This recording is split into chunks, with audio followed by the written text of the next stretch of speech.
Welcome everyone to the Grandmother's Circle on Indigenous Traditional Food Systems. My name is Janet Naklia and I'm a Programs Manager with Alberta Recreation and Parks Association. I'm very excited and thrilled to be here to be able to sit with 6 grandmothers from the Treaty 7 area, multi-nation grandmothers, to share their wisdom on this topic with us today. But as is good protocol, before we even continue this conversation or start it, I would like to invite all of the grandmothers up to do a smudge and a prayer. I do have tobacco pouches for everybody, for all of you today. So I will be getting these tobacco pouches to you in person, well, some in person, some in other ways, but these will all get to you. So I want to offer these just tobacco for today, for the wisdom that you'll be sharing with us, for the words that you'll be speaking, and for the prayer, so that our knowledge, the knowledge shared today, will go out into community and make it stronger and make it healthier. And we know that there has been some challenges and some sadness in the community. So as you do your prayer, we also offer that if you also want to pray for the children that were found in Kamloops, to do that as well, please. So here's the tobacco. I am now going to light your smudge. If anyone in the audience has smudge as well that they want to light, you're welcome to join us. So I'll now turn it over to all of the grandmothers who will pray today in their own languages.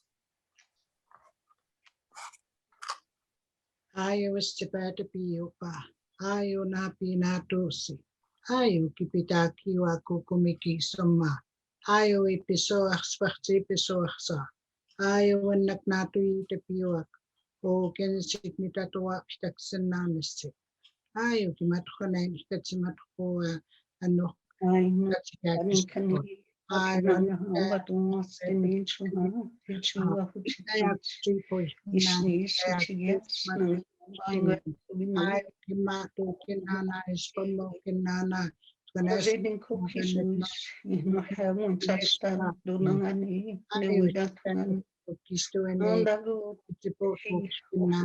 oh, Gansy Kimatra. Oh, my name was knowing Obiam was savage and cool. No, Hamon Chasta, hang a chubby nails, you know, doing it every day. Winranchina, humbling in nuggets. No, Nangu, Nana, Sukapi, and the habits.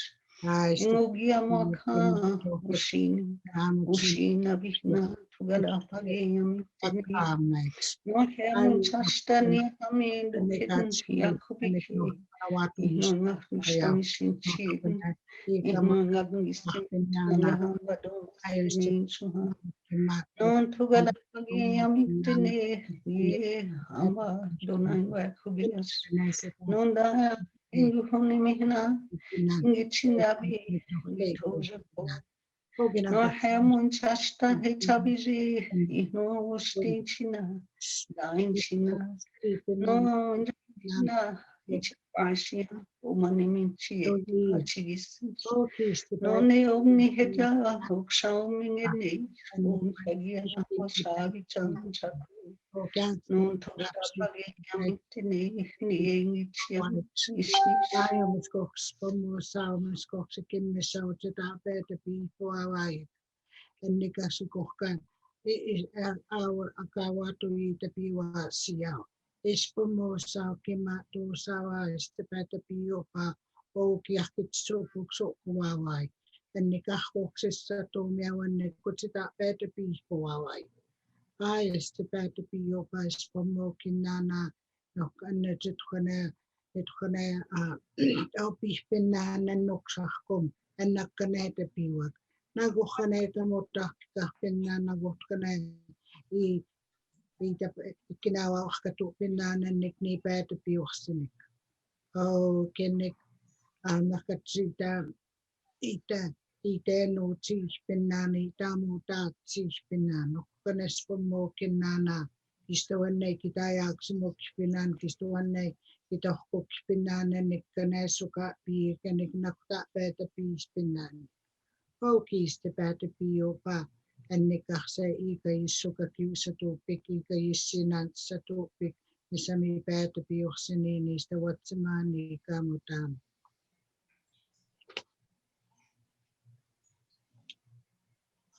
Thank you so much to all of you for those amazing words, and how powerful it is to hear your languages, the original languages, in prayer. And I think that is something that is part of the conversations today about that strong tie to identity, and the strong tie to what that identity and how that connects to the land and how it connects to food and the holistic system that we're talking about today. So thank you so much. It was so beautiful hearing from all of you today. I think we needed that this week.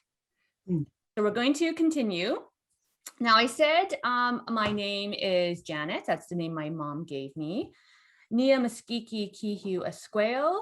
I'm also Medicine Eagle Woman. That is the name given to me by Linda and Daryl Brass. And Nidaniguk Amskapitaki. I said in Blackfoot, my name is South Eagle Woman, which is a name that was given to me by John Chief Moon Sr. So I wanted to honor those names as they're very important to what we're talking about today, as is the land. And so I'm here in Mohkinstsis in the traditional Blackfoot territory in Calgary. So I wanted to acknowledge that.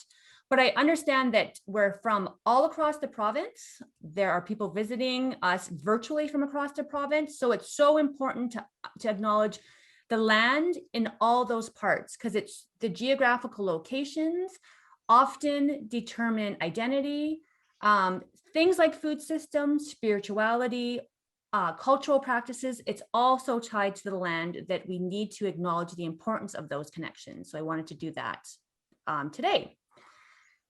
Okay, this is amazing. So like I said, we're here at our grandmother's circle. This is part of activities that we are at Alberta Recreational Park Association is doing to honor a few things. One is National Indigenous History Month, which is for the month of June. So we should all know and acknowledge many activities are happening today and this month in honor of that. And June 21st, National Indigenous Peoples Day. Very important ways to connect to Indigenous cultures, to understand and to celebrate. So I wanted to bring that up. This session itself is being sponsored by the Communities Choose Well, HER's Indigenous E-model. Sorry, it's an E-module on Indigenous food systems, which is another way for you to learn and connect on your own. Because I think that personal learning journey is also very important. Wanted to mention that. And the final thing is that you'll notice that all of us today are wearing these orange shirts. And if you did not know the significance of the shirts, it is for Orange Shirt Day, which often happens in September, but it's to honor residential school survivors. So that is something else that you should educate yourselves on if you don't know about that. And obviously it's in honor of the situation that came out of Kamloops with the discovery of that mass grave at that residential school. And now the ongoing activities that will be with us for generations, for years, that will continue those investigations. So all of us are wearing that shirt today. So just so you know that.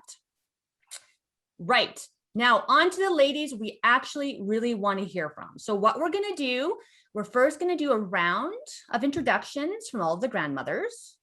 We will have Elder Doreen then set the stage as to why we're here. And we have two questions that we will pose to all of the grandmothers in the circle for them to answer. And then if you have questions, we will also answer those at the end. So that's how we're rolling today. So I will start then with you, Doreen. So Elder Doreen Healy, would you like to introduce yourself and tell us why you're here? And explain? Or just introduce yourself. Just do an introduction. Everybody, welcome to our grandmother's circle. My name is Doreen Healy, and I'm from the Kainai Nation, the Blood Tribe, and from Southern Alberta. And my traditional name is Sipianchkiaki, which means woman singing in the night. I've lived in Calgary since after I left residential school. I'm one of those survivors.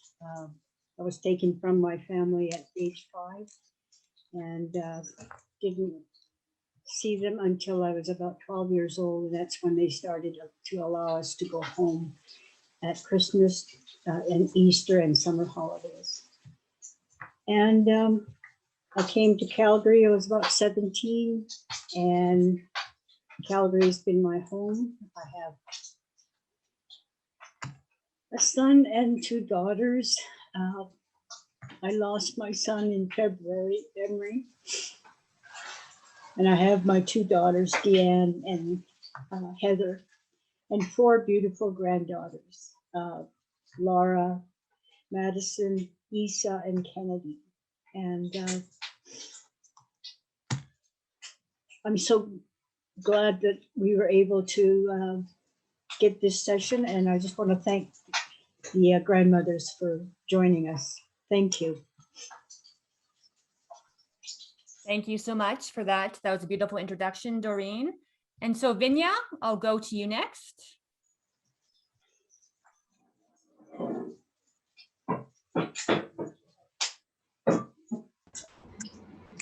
Okay. Anin kinaka of Kapisha Ekama. Hello, everybody. My name is Vinnia. My native name is Wapashabine Kwe. I'm from Pinimutang, Manitoba. I've been here for going on 51 years here in Calgary. I was recognized as an elder by the 4 beautiful elders who are all gone now, and they were my mentors to who recognized that I was an elder when I was in my 30s.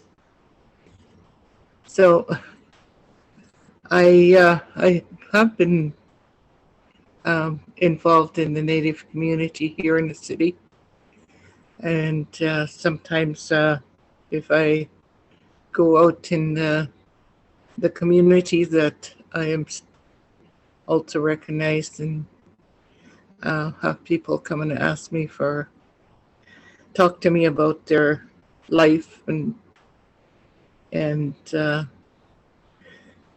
ask for healing. So this is what I still do, and with this COVID, I'm kind of stuck. So I'm looking forward to getting back into the community and do my work.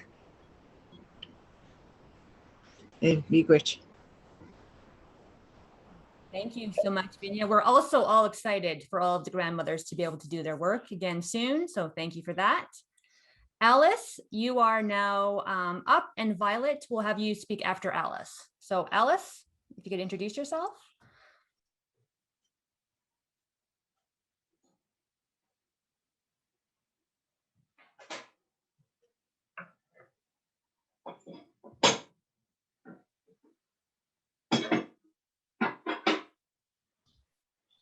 So Alice, can you hear us? Alice has some internet connections challenges today. Can you hear us, Alice? I think she might be frozen. This is the fun of being online. Oh, we lost Alice. Okay, hopefully she'll come back. So Violet, if you could introduce yourself.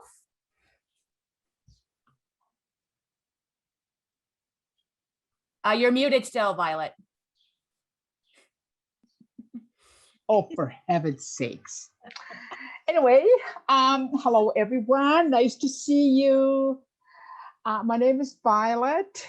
I am the good old Dene Nation from the north, and Calgary's been my home for many, many years, since 1988.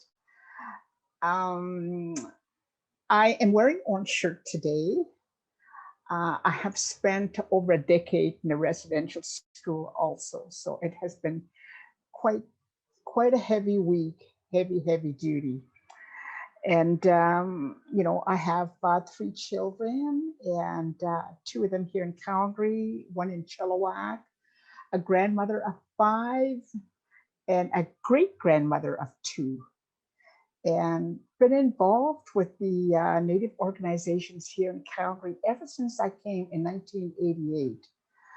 And I continue to do so today. As a Dene person from the north, from the Treaty 6 area, listen to this, I speak my language very fluently. However, I must say, when I'm taking the Dene classes from people from the north, hey, I'm not fluent anymore. I forgot that. So I'm, like I say, it's Dene people are wonderful people, and thank you for always the invite in the Treaty 7 area, and I know I'm more than welcome. Thank you, Masi Chok. Thank you, Violet. You're always welcome. And Violet's also one of the stories that's featured in our HERS educational online module. So thank you, Violet. It's exciting to have you here. So Alice, it's now your turn. I see that you're back. You have to unmute.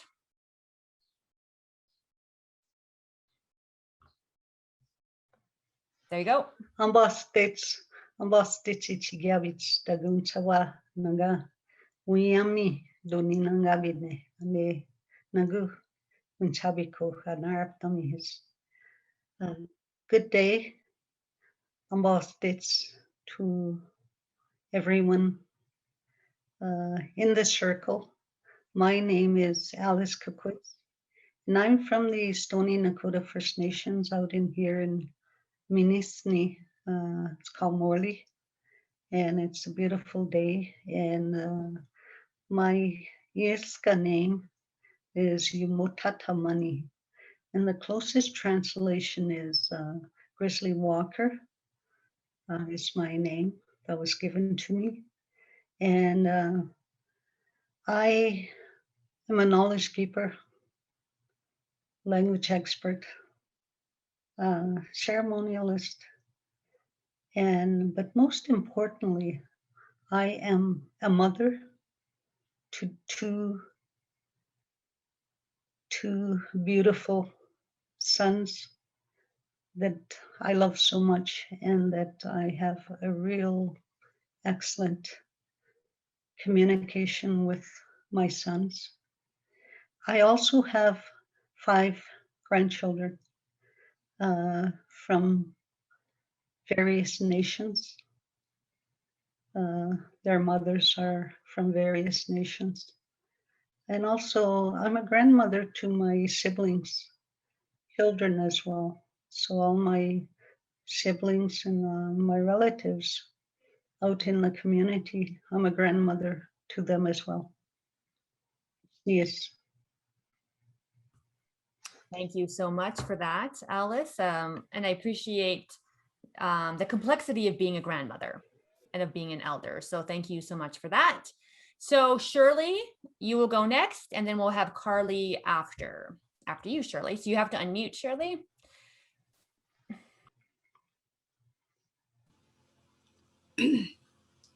Okay. Nisto akok misameniskim. Nisto nito to pikani. Nitsipikanaki. Greetings. My Blackfoot name is Long Time or Ancient Buffalo Stone. The long time, and the symbol that we have for a buffalo is just, the buffalo stone or the buffalo rock, what they call it, Iniskim. And I said that I was from I was a Pekani lady, and with our sign that we use for Pekani, and then Aki, because of the acknowledgement of our ancestors wearing braids.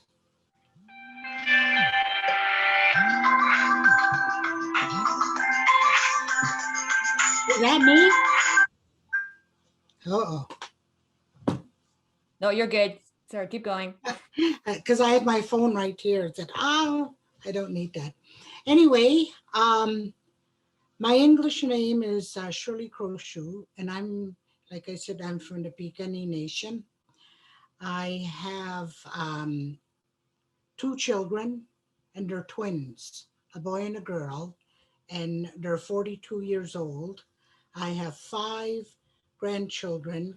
I have 2 grandsons from my son, and my daughter. I have 3 granddaughters. My youngest granddaughter, today's her birthday. She's turning 11. And, you know, but that doesn't, you know, my role as a grandmother, I'm recognized in the community of the Piikani Nation as a grandmother and that. So I'm grandmother to all of my people who acknowledge me as a grandmother.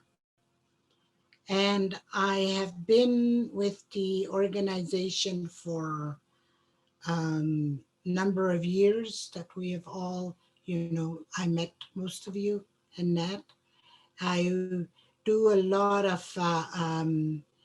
consulting, language consulting, and doing other, for other people in the community and also out of the community, you know, an elder in residence with University of Lethbridge, the provincial archives, I work with them. And I'm a strong advocate for our Nitsipochen, our real people's talk, and that's what we all speak, or whether it's Cree or Dene or, you know, from another tribe. But, you know, my compliments go out to these speakers, and we are still learning our language. Kenya, thank you. Thank you so much, Shirley. And Shirley actually has a Blackfoot app that I use all the time. So I have Shirley's voice in my head as I attempt to speak Blackfoot. So thank you, Shirley, for that revival of the language. Yeah. I was actually listening to it just before this conversation. So just okay. So we now have the newest addition to the Grandmother Circle.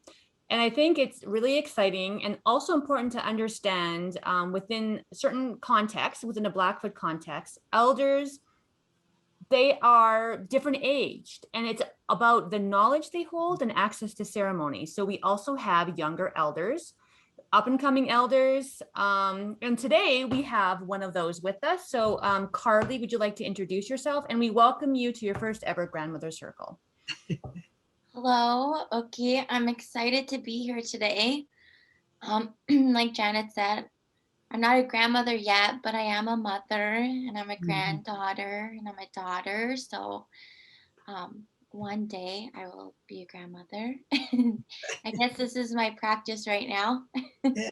So, Oki Nisuni Danaguatan. My Indian name, my Blackfoot name is Doll. It was given to me by my great grandmother, Josephine Crowshoe. I was raised in Piikani, the same area as Shirley. She's actually my auntie. And I grew up there with my sister, and my grandparents raised me and my sister, Amelia. Now I live in the city in Calgary, and I'm currently trying to finish 2 classes while 5 months pregnant so I can graduate in November. So I'm really excited, and the degree path I chose was in business. So I'm getting an economics degree and an international relations degree.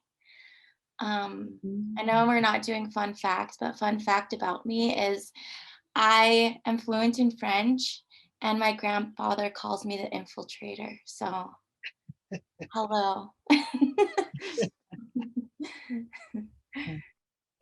That's awesome, the infiltrator. It could be like your superpower name if you were like an arch villain.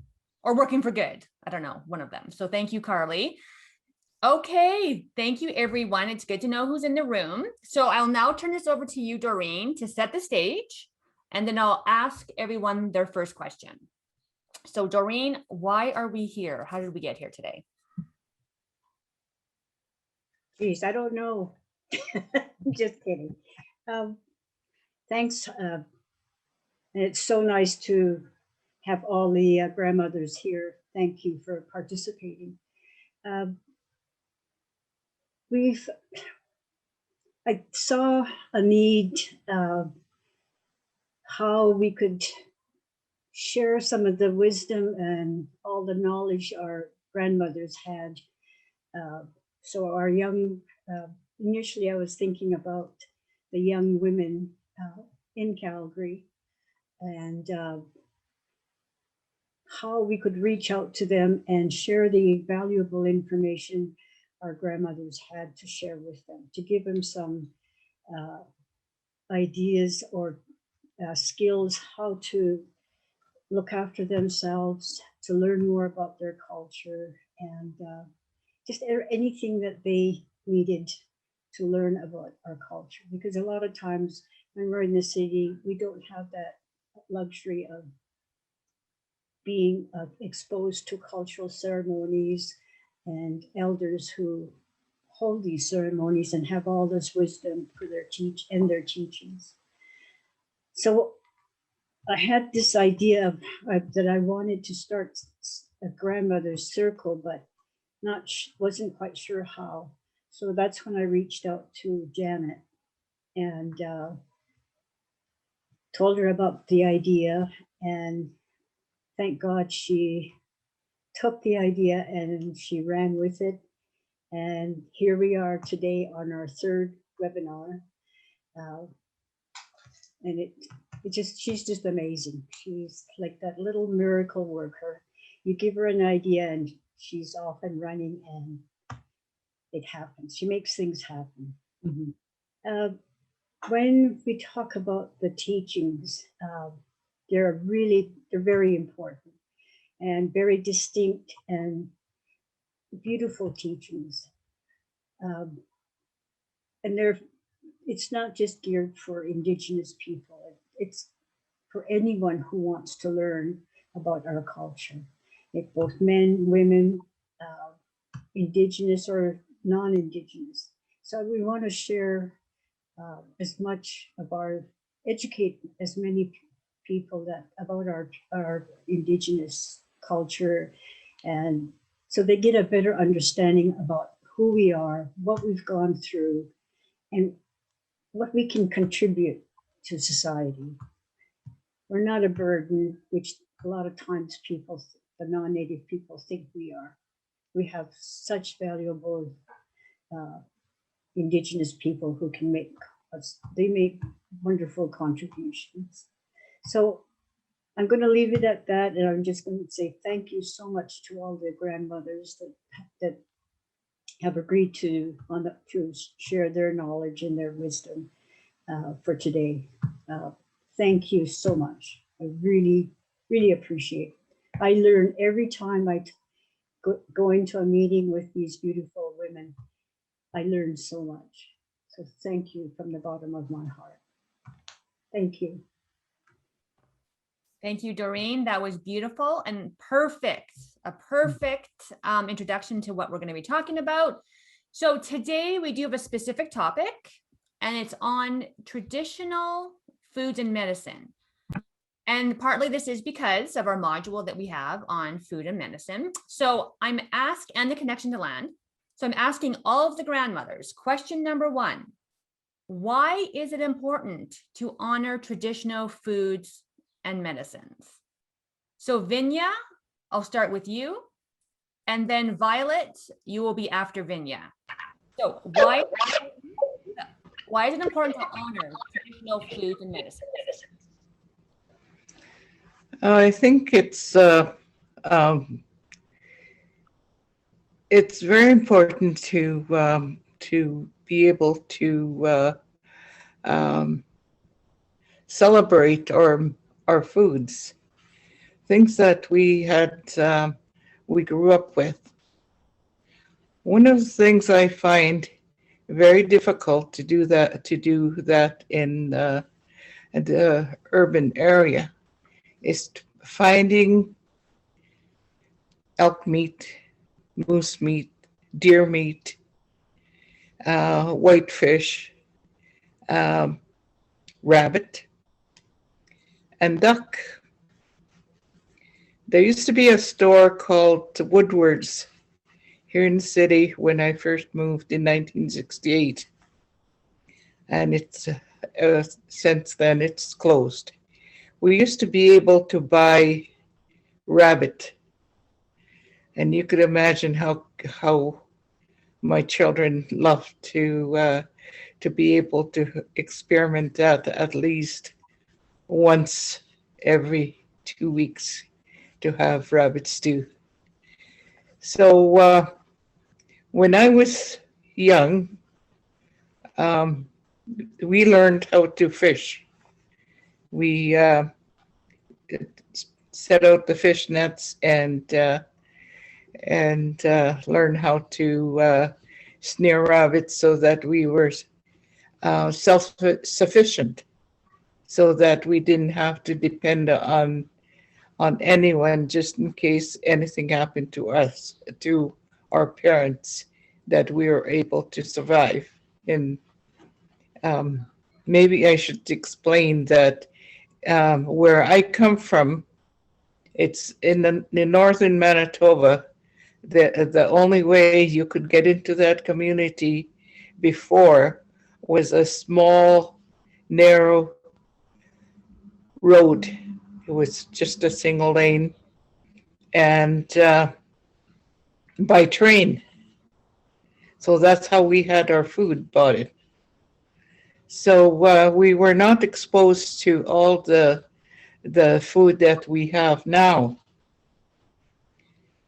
And one of the things that I noticed that since I started living in the city is that we slowly start to develop all these other illnesses. The first thing I had was asthma. And the next thing I had just recently, diabetes, being overweight, all those things that were not existent in my life before. And also being able to go out into the bush to hunt for yourself and to get firewood. You had all this exercise. So now, if I have to go to the store, I jump in the car to go 2 blocks away. So it's totally different. It's we've lost that experience to go out and forage or food, to go hunt for and look for medicines in the bush. We also don't have the luxury of going out with the elders to show us where all these important medicines are, that each community or each family member was introduced to. Like red willow, that was our aspirin. Our parents would boil that, and when we had fever, and drink that. And also rat root. We picked that and out of the slough, and that had a lot of medicinal purposes, from having a short tooth to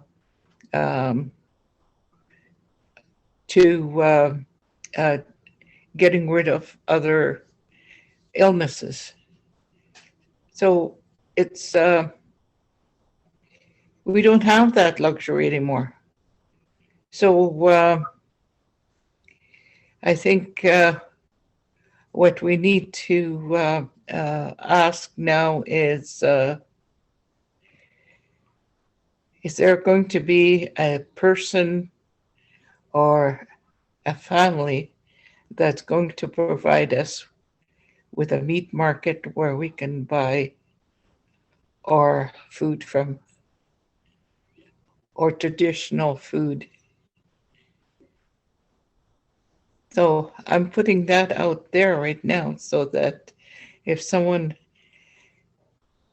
has that ambition, I pay $40 for a small piece of buffalo meat so I can have my family have that traditional meal. It's so expensive. Thank you. Thank you. And that was, so I also should have said we have like about 5 minutes, maybe 6, 8 minutes each to share in this first round. And Vinnia, that was perfect. You were like right on time and threw out a challenge. So anyone who's feeling entrepreneurial here in Calgary, you now have a challenge out there from Vinnia, and a perfect. So we're talking to you now, Violet. And I think Vinnia touched on a lot of points about that healthy food that you talk about as well. So you're next, Violet. You have to unmute. And Alice is after you, Violet. Oh my gosh. Vinnia, oh, the food, I just got water in my mouth. Oh my gosh. Thank you, thank you. You took so much of that stuff from me, because like I say, I'm from Northern Alberta on the trap line. Nothing but organic food. We didn't need a doctor out there. Our doctor was all the food. There was no chemicals on it. We had fish, moose meat, elk, caribou, rabbit. And I was thinking the other day, you know what? In the springtime like this, it's that partridge. My dad used to say, on that hill over there, I could hear the partridge dancing. So he'd take a fish net and we'd spread it out on that prairie, and you can tell where they've been dancing. And oh man, those partridges, you'll have a taste of that at the Dinner Nation. Karli, you ask your partner there, roasted, oh, pure, organic. It's so tasty, I kid you not. And I hear you Vinnia, when you say we have a problem getting it here. Seriously, and honest to God, if I have to go home and fill my freezer, I do. I drive 6 hours north. I get my relatives to fill up my cooler and all that stuff. And then I bring it back to Calgary. As a matter of fact, there's a convoy coming tomorrow from Kaquitts First Nation because of a funeral service happening. So they're bringing all our traditional food. And by all means, I'd love to have your address. I'd like to share some elk meat and stuff with you, some moose meat. So after this, call me or text me. For the medicine that you've mentioned also, we do exactly the same thing. It's important, very, very important for everybody to know, if you want to make less trips to the doctor, to go and find some, red willow. My mother did exactly the same thing.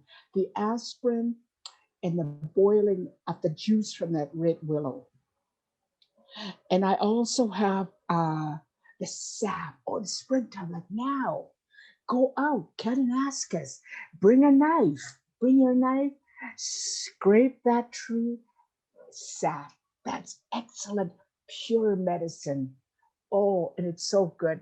Mind you, the bears will come after and come and eat the same medicine we share with the animals. So what? And the rat root too. It's springtime. Get the children out there, my grandchildren, my kids. Not you, Doreen, because there are spiders, okay? And you dig in that slough and you take all that rat root out, enough to last you the whole year. During this pandemic, scrape it in your water and stuff, and it's all pure. Again, guaranteed, less trip to the doctor. I'm blessed right now that I'm still able to go, not in this heat, though I lied because I haven't done it in 2 days because of the heat and because of the emotional trauma, within the past week. But I definitely, it's almost like an addiction because of my health. I don't want to get sick. I need to go power walking. I need to get out there. I need to walk along the river. I need to cry and make an offering, my tears going down that river, and make an offering with tobacco, let it go. And just walk bare feet if you have to on the ground and pray so that I don't get sick. But I need my medicine also. I need my rat root. I need that red willow juice to bring along with me. And most of all, because it's all provided by Mother Earth, I just continue to let it go and make that offering, okay, with on the rocks and stuff, let it go and let it go. And especially at this point in time with all of us, with the emotional turmoil and our family and that have passed on and stuff, it's so important to go out if we can at all possible. I know I'll be in Kananaskis all day tomorrow, and I can hardly weep because it's like medicine again. Take your shoes off. Did I go over the limit? No, it's still got 2 minutes here, so just don't panic, Janet. So I just need to get out there. I just need to hear the birds, the water, and just get out there. No vehicles, no planes, no trains and stuff, and just relax. And it'll be a blessing also because there'll be many elders out there. We're all being taken out there and need that time out to heal and stuff. Did I miss anything?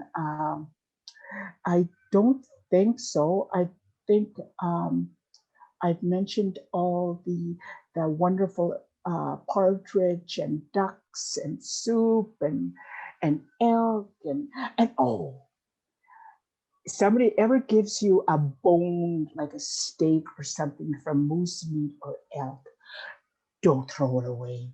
You keep that, you put it in a pot, you boil it and boil it and boil it, and from the bone, oh, you scrape that bone marrow out. Best medicine, man. Don't throw it away. It's medicine. It's pure, guaranteed. It hasn't been processed by the white man out there. How they scrape chemicals on it to make it look nice. Don't go there. Eat it pure. And in your soup, your bone after, I put mine in the crock pot because I live in a high rise and it smells up the whole high rise. So I put my crock pot on my high 9th floor balcony. All my bones are in my crock pot. Forget about it. All the juice for 10, 11 hours. The best. And then you go and cook bannock, not in this heat, but bannock in that bone marrow. Oh man. And Karli, in case, I'm sure I can teach you that because you have a partner that Denesuline from the north, the best. Masi Chok, thank you. Past 8 minutes. Thank you. Thank you, Violet. That was awesome. Although I do want to disclaim, no one go into the bush and start licking sap off of trees and blame it on me if things don't go well. So let us just say that this is knowledge that you actually need to sit with an elder for and then go do these things. So you heard it here first. If you lick a tree and it goes badly, too bad, sucka. Okay, so I'm now moving on to Alice, and Shirley, you will be after Alice. I don't know if you can hear me, Alice. I'm just going to type a note here. It's your turn. So if you can hear us here, I'll ask you to unmute.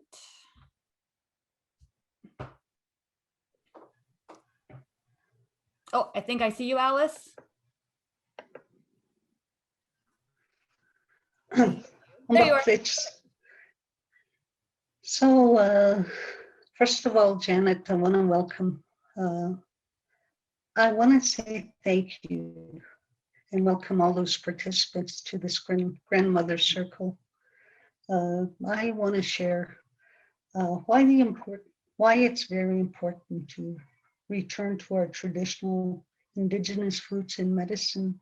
And I want to begin with saying that, you know, as a Yiska Nakoda grandmother, most of what I speak to, I live it.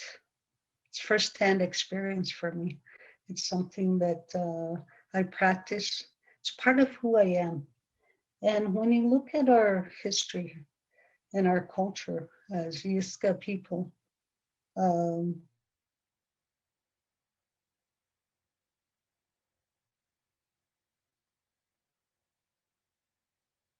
Oh, I think you froze, Alice. Can you hear me? Oh, hold on. Can you hear us, Alice? Because it was so good. Oh, there you are again. Okay. yes. Okay. As I had mentioned, as Yiska Nakoda people, you know, we're very holistic. And food and medicines, you know, are sacred to us. And when I talk about holistic, living a holistic life, living a holistic lifestyle, I'm making reference to that connection that we have to everything, to the animals that nurture and feed us, to the plants that keep us healthy when we're ill or feel imbalanced. So, you know, when I talk about when I speak to animals, you know, we're always told that animals have a spirit and that we need to protect. And there's practices and protocols with respect to harvesting animals. No, we don't, as in the Yiska Nakoda people, we don't go out every day or in any season to hunt or to harvest animals. We go hunt and harvest animals, the moose at a particular time. We also hunt deer at a particular time, elk at a particular time.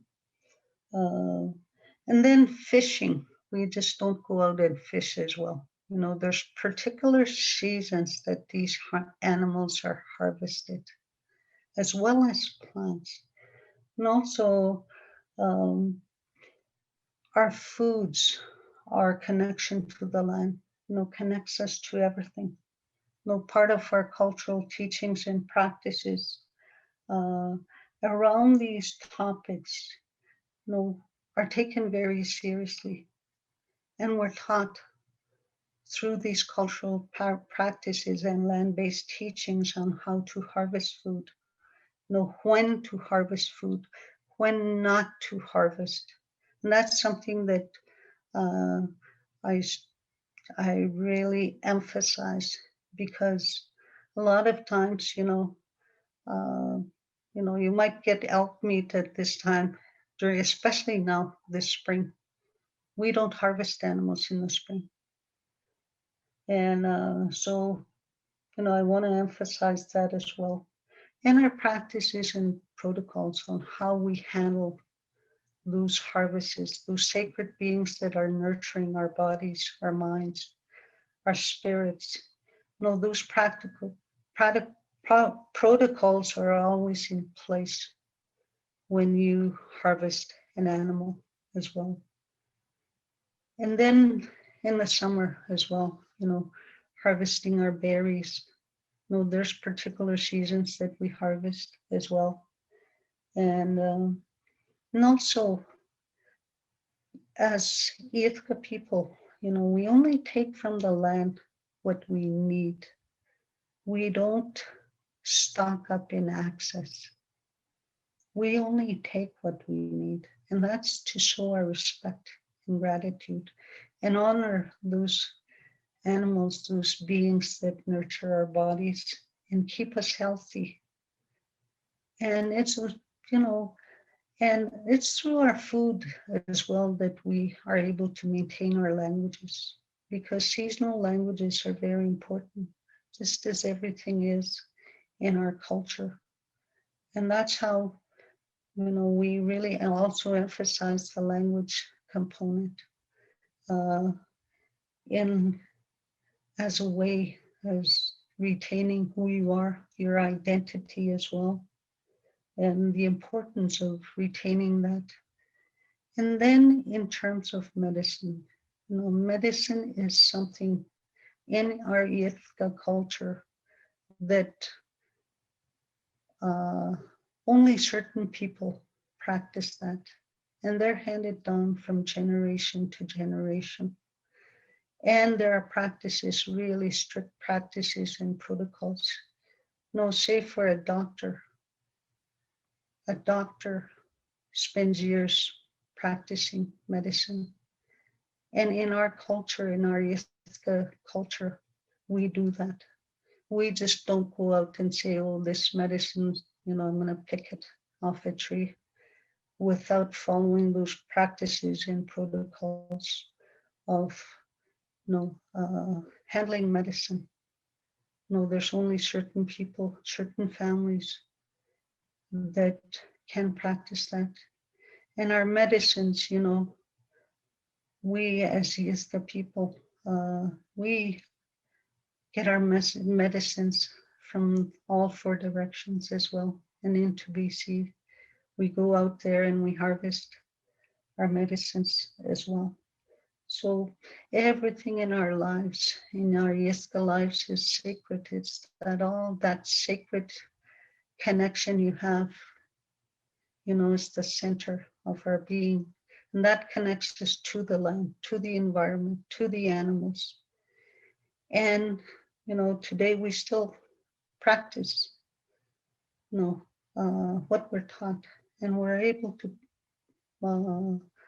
teach our young people about our plants, about our harvesting seasons as well, and the practices and protocols involved. And one of the dangers that I see today, it's very good that we're returning to our Indigenous food source, but also with what's happening everywhere, with the logging, the oil companies, they're destroying all those sacred harvest sites that we've gone back to since time immemorial. And those berries, those medicines are being contaminated. So we have to watch that as well. And that's another way of destroying our culture, our way of life, and our way of being. So that we have to be aware of that, and to continue to fight for our hunting rights, which was part of our treaty rights as well. And in today's society, with all the berries and all the harvesting that we do, you can also make, one of the things that I love is that you can make a lot of blenders, real healthy fruit drinks as well. I still make pemmican. I still try to smoke my meat during those seasons that we that we go to. So everything in our culture has, practices and protocols that are taken very seriously. And it's always connecting us to the land, to the environment, to our animals that have nurtured us since time immemorial. And it is very important that our young people will retain that and pass their knowledge, our grandmothers, our great grandmothers' knowledge to our younger generation as well. And just to remind people out there that, they say bannock is a traditional food. Bannock is not a traditional food. Bannock flour was brought to this Widatanga. Some call it Turtle Island. We call it Widatanga by the Europeans, the colonizers. So no, I want to clarify that. Bannock is not a traditional food. Flour is not. And that's what's making us sick. No, that's what's causing us diabetes, obesity, and all those diseases as well. And also all the cholesterol. No, our cholesterol came from the animals as well. And those vitamins, all those nutrients came from the land and the environment as well. And that's how we've been able to maintain our health for so long.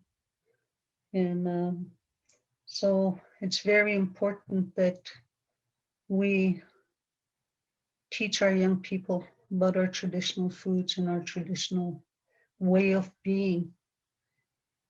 No, this is not storytelling. When you talk about traditions, history, culture, you have to live it. It's not something that's in the past. And we need to remind our young people that our way of life, we can still live that life. We can still do land-based teachings and teach our young people. Don't just galvanize about your history or your culture as if it doesn't exist anymore. We as Indigenous people still practice our culture and our languages and our way of life. So with that, I want to thank you. Thank you. Thank you so much, Alice. And I think that's going to stick with me, that this is not storytelling, this is life. And it's not a story of a history of people that existed before us. It's a story of people who are here now and who are strong and resilient. And I think that is such a beautiful message. So thank you for that, Alice. That was lovely and powerful. Oh, and also we have 2 more speakers and there are some questions coming in. So I do want to make sure that everyone has a chance to speak and then we'll get to those questions. So Shirlee, you're up next. And then Karli is bringing it home. Power hitter at the end. So Shirlee. Okay. It's a big, if I could use the term topic, it's a big topic. It's, something that our people practiced, and then there came a time when it was cut off to them.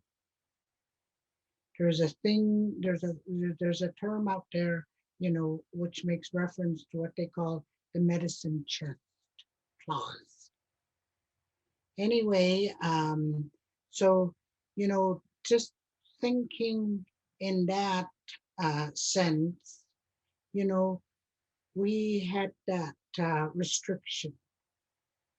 And that restriction brought us, our people could no longer, go off and, pick and hunt and that, it was just what was set out for them. Here in the Beginning Nation, it was, and then I don't know I cannot convert it into metric, but it was 11 by 17 miles. That was the area that was where we were placed in 1877. 12 years after that, they surveyed, and that's where they put us. Okay, you know, and then they wanted to take over everything. In the if what I could remember is the Blood Indian Hospital was built in 1928. We had an Indian hospital here. So with that, we, you know, they wanted to take care of us. Don't worry about your medicine chest anymore. And that we're here to take care of you. That, you know, mentality was born. I could think of quickly 3 short little stories, you know, growing up in the 50s. What I seen my grandmother do and what she, you know, used with whatever resources that she had at that time. And the first one that I'm going to mention is yarrow. You know, yarrow, the flower, but the leaves are nice and soft. That yarrow was done for cuts and that. She would take that and she would wrap it around. And if it needed, you know, to be Band-Aid, to you know, to Band-Aid it, and that she would use a cotton cloth.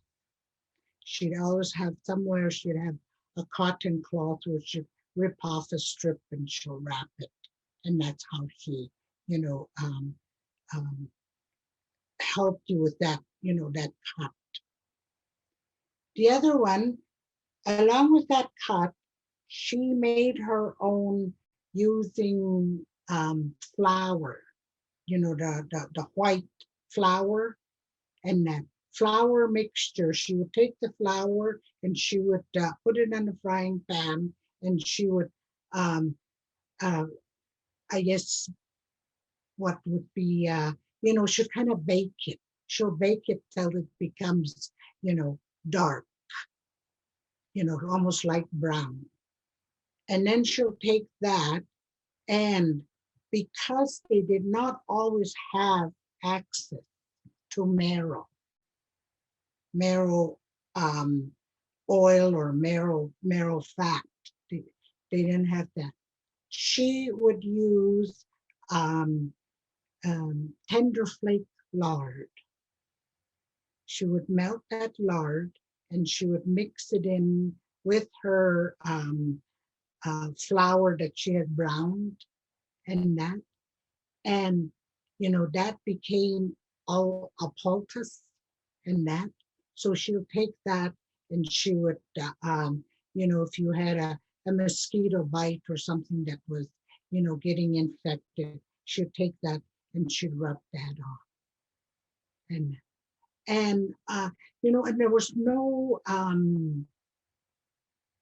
anything else added. Like she didn't add this, she didn't add that. It was just those three simple ingredients that she made. Today you go to a store and you would see ointment galore, you know. Which one are you gonna get? Which one, you know? And anyway, so I'll leave it at that. So these were some of the things that she used on me, and I actually, you know, seen her, you know, take care of that. And another thing, when you had a cut, and because, like, if I were to go to my medicine cabinet and I could find Band-Aids and small, medium, you know, all the different size Band-Aids that were there. We didn't always have that. We didn't have that, you know, and that. So they used brown paper. The brown paper bags was what they would use. You know, she would cut a little piece out, and then she would pasted over, and that whatever was, what made up the ingredients for that brown paper worked the same way as a Band-Aid would. And the other, the painkillers, she didn't always have access to willow and, to have that painkillers. I remember she would chewing tobacco. She'd get this chewing tobacco that would be probably couple inches, and that they came in, slabs and that. And I don't know, I think molasses and whatever is in that, that what they call chewing tobacco or plug. So she'd take a little bit of that, she would chew on it and that, and your infection, she would take that and, and she would paste it on. And that became your painkiller. So this is what I experienced, I seen. And this is what, they were so,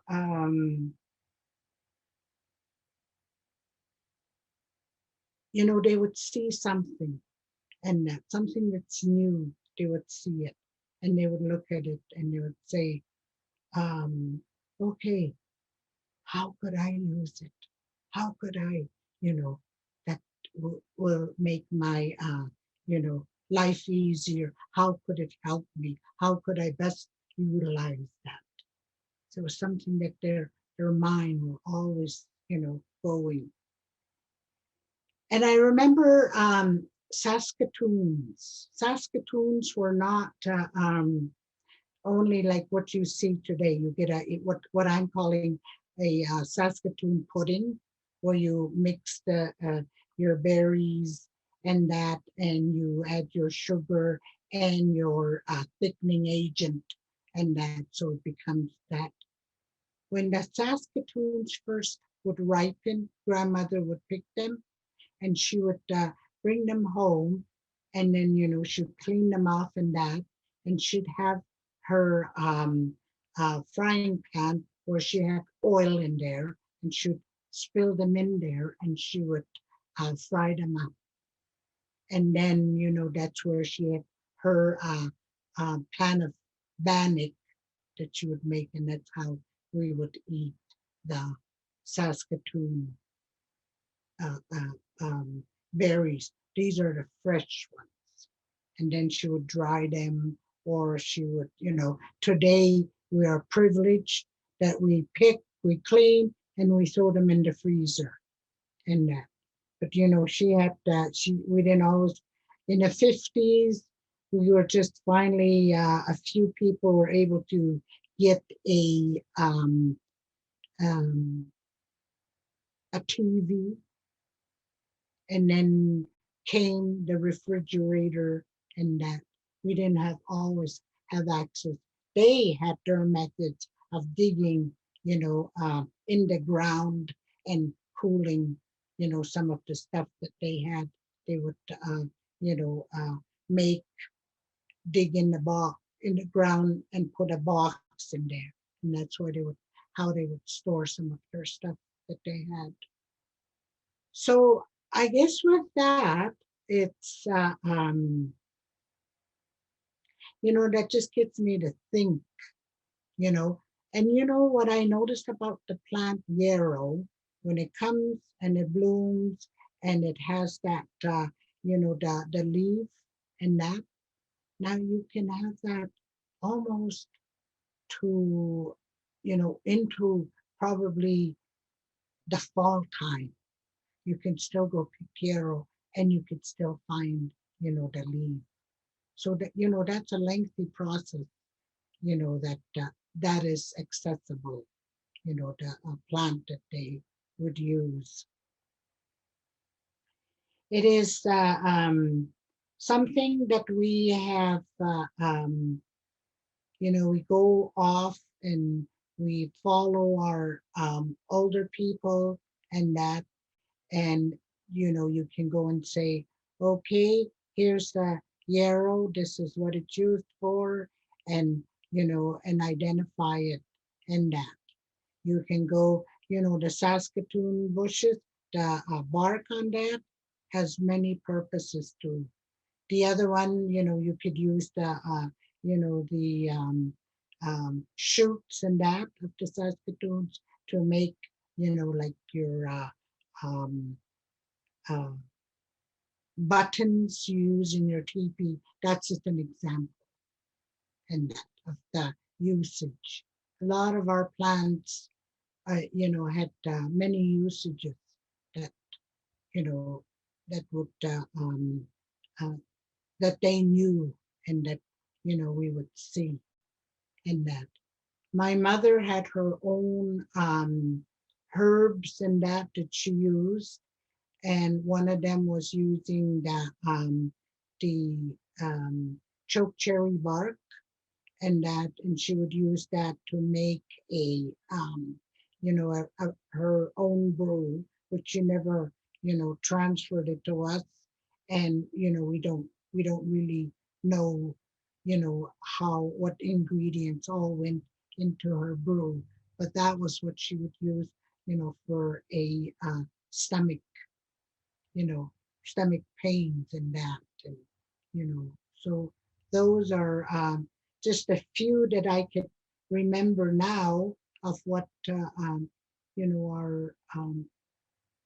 our grandparents, our mothers, and our grandparents, great grandparents, and where we descended from, and the usage that they had of the plants and the ones that they ate and the ones that we used for medicinal purposes and that.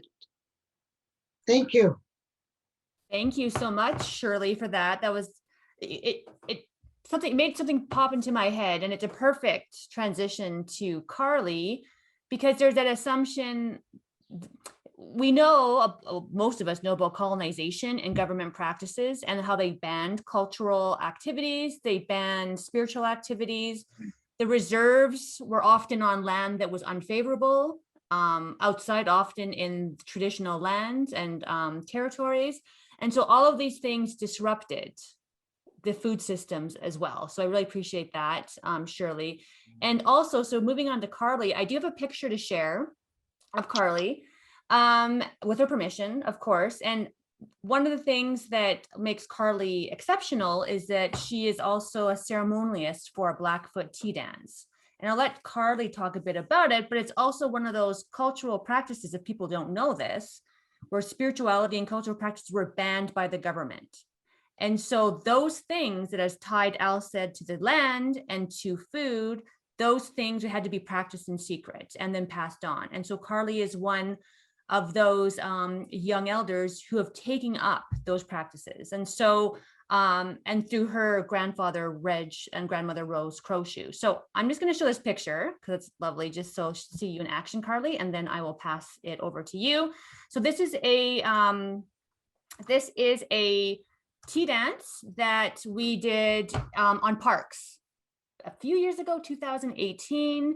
And so you'll see, I'll let Karli describe it, but this is her taking on that role of an elder at a young age and bringing back the practices that's also tied to food and medicine. So I just want to acknowledge that, and what Alice was saying too, it's an important part of identity, but an important part that many people here have had to fight back and fight for and to return to it. So with that, Karli, I'm going to turn it over to you.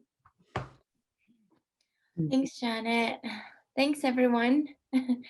There's so many things that have been spoken about that got my mind turning, and I was thinking about what I was going to say today, and I was thinking about the tea dance and how medicine is more so of a process for me.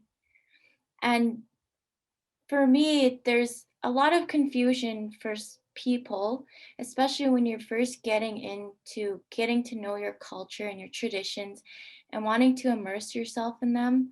And it's that aspect of sacred. You know, lots of people classify certain things as sacred, and that's something that you really have to watch out for. So from what I was transferred the tea dance from my great grandpa Joe Crowshoe, and he transferred me the right on behalf of those tea leaves to facilitate this process of the tea leaves. And the tea leaves brought people together. They brought people together in order to disperse knowledge, to create announcements. So for example, when I got engaged, we had a tea ceremony to announce our engagement. And then also we come together and we do tea ceremonies to help facilitate conversations in a Western paradigm. So it's inclusive and it's ethical and we can come to decisions in a good way. So really thinking about all of these things and all of this food, history, it really got me thinking that for me, medicine is a process, and it's that process of traditions and reconnecting that is beneficial to your overall wellness as an Indigenous person. Because as an Indigenous person, our DNA is tied into the land. Everything we do, we are equal to the land, to the food we eat, to the people we surround ourselves with. And food isn't only what you ingest physically into your body, it's also mentally. The things you are being told are going into your body and they're going through whether it's good, whether it's bad. And my grandma always raised me like, make sure you say only good things about other people, or you only pray good for other people, or you only think good thoughts, because those bad thoughts are a medicine as well. It's a medicine to yourself and it's a medicine to others. I also thought it was really awesome to hear about the impact of our food systems. So back in like the late 1800s, I still find it crazy. If you guys go to Heritage Park, you'll see they glorify this food company. It's called IGB and Co. I'm pretty sure it's IG Baker and Co. They utilized a system. They were actually praised still for bringing food into specifically the Blackfoot community and feeding these people. But what they were bringing in was rotten, spoiled, diseased food that we've never experienced. And also with this came back in I don't want to say long ago, but when we lost our supply of buffalo from overhunting, which wasn't just specifically the fault of the Blackfoot people who lived off of them, the prairie people who lived off of them, it had a lot to do with like the fur trade. It had a lot to do with colonization. So when the supply of buffalo started to deplete, the Dominion of Canada at the time decided that they wanted to reestablish that herd, but in the form of cattle. So they brought these cattle into southern Alberta to feed our people and for agricultural purposes as well, so economic reasons. And all of these other reasons brought along tuberculosis. And not many people know that that's where TB came from, and that's what affected our own communities. So you can look at it as the intro of certain foods can also be classified as a tool to fix this so-called Indian problem. That's a little bit about like the educational part, but I thought it was really interesting to hear it from each elder that they're talking about this food security and they remember it so differently back in the day, you know? And it's a process that like we can get back to, but it's going to take some time. Like Vinnia, I think it was Vinnia who mentioned, wouldn't it be great to have like an all organic Indigenous butcher like in the city? I think that would be awesome. So, like I said, the process of the tea dance is a coming together of people to make announcements, to create relationships, sometimes to solve problems in a good way. I don't want people to confuse it as like because I have the right to run this ceremony that I'm a healer, because it's not about me. It's about the process of the tea leaves, the power that the tea leaves have that was gifted to me through song. And I like how Shirley mentioned when she was talking about transfers of brews. That's really important too, because specifically within my community of the Bigani, you do have to have those transfers in order to be able to heal and to create those certain things. Like Shirley said, there's a process to it, there's a protocol, and there's songs to all of those things that you're doing. But with the tea dance, I would like to mention is when we come together and food is not only like a gathering aspect, it's also used, I guess you can say it as a medicine. Growing up, I suffered really bad from anxiety. I think it was from moving from the reserve to the city and being put into different worldviews. It was really confusing and scary for me. So every time I was able to go home, like my grandma, my grandpa, they would make me like berry soup, or my grandma would cook a tongue, or they'd have ceremony food. And just being able to eat that food and share it in that space was truly healing as well. And overall wellness, personally, I feel being an Indigenous person living in the city, it's hard. It really is hard because you're disconnected. You want to connect, but it's really hard to connect here. And I think what's really, really important is making that time to create those relationships and have those conversations with elders, whether they're your grandparents, whether they're your aunties or your uncles, whoever it may be, because returning to those traditional medicines and foods involves that process of reconnection, which is extremely important for us. Also, thinking about like physical ailments too.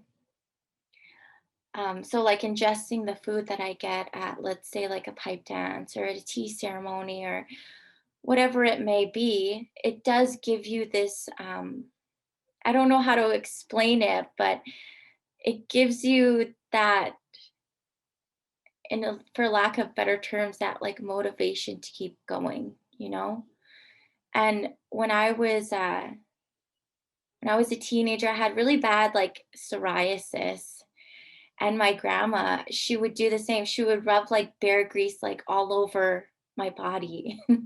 And just like that process, but not only that process, but those feelings and that love and all of that, all of that care that she had behind the process of doing it is what I feel was the reason why I was able to overcome those things.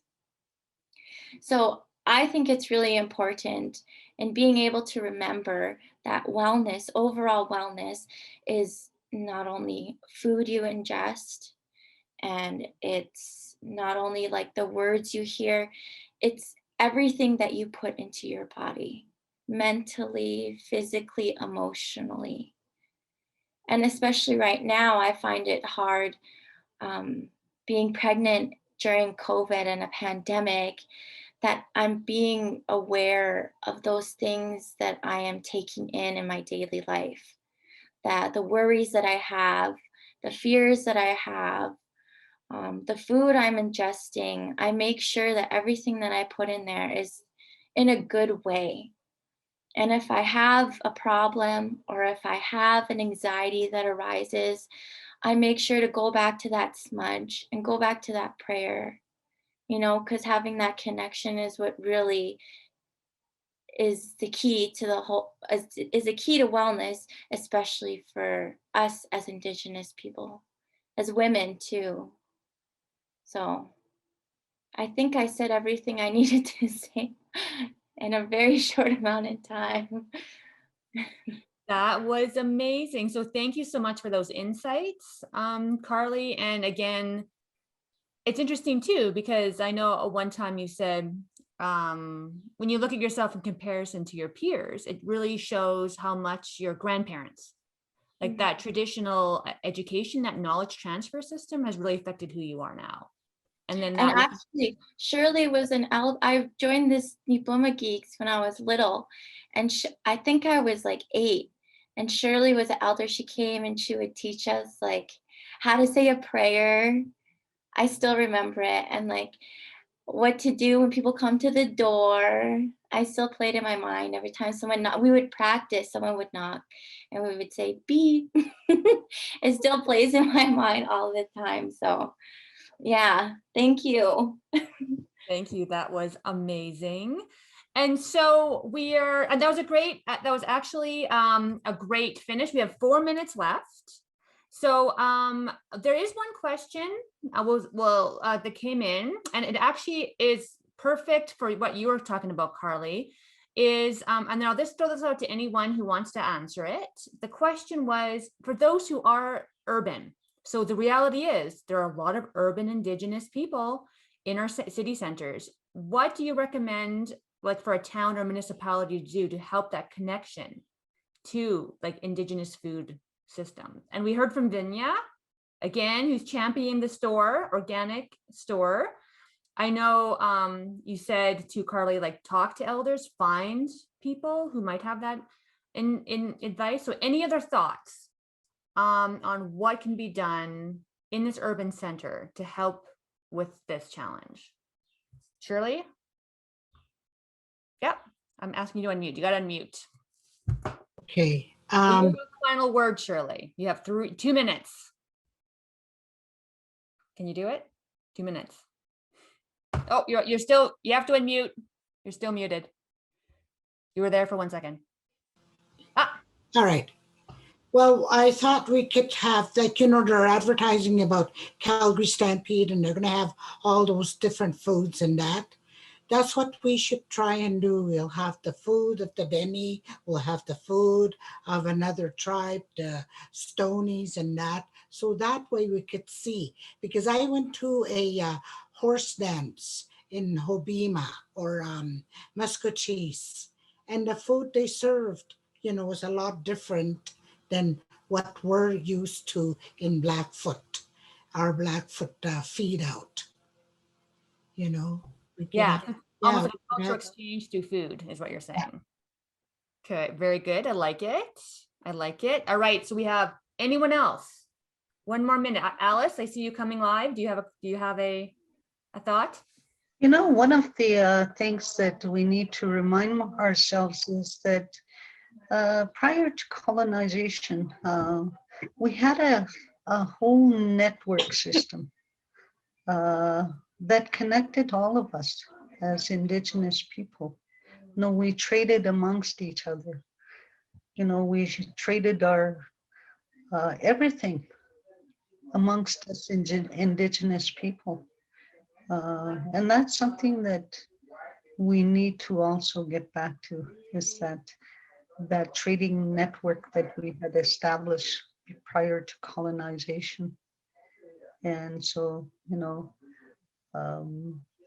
that's something that we need to also go back to, is reestablishing those trading systems, that trade network that we have amongst each other. And it's through those that we were able to also speak each other's languages as well. And I kind of want to add that on to our discussions as well. Yeah, thanks, And Alice. trading all those medicines, a lot of our medicines also came from the interior of British Columbia, or, down east or down south. And that's when we traded from up north as well.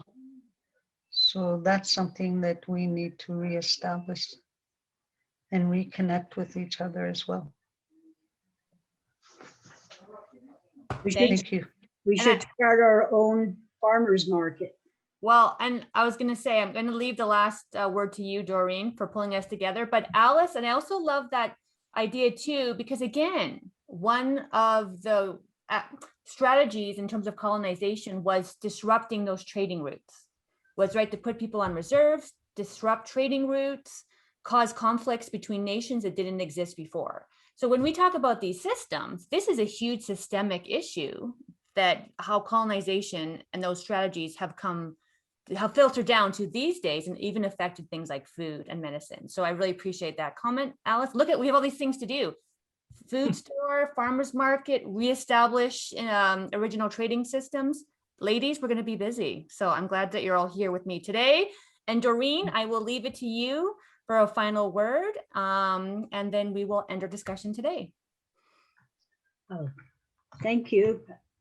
Thank you so much for all our beautiful grandmothers, our elders, and thank you for the information you guys shared. It's always so interesting and so helpful.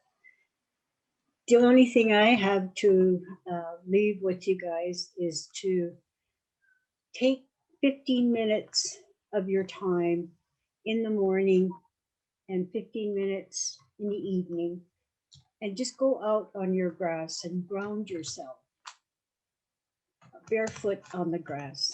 If you have your moccasins on, then you can just even stay on the pavement, on the sidewalk.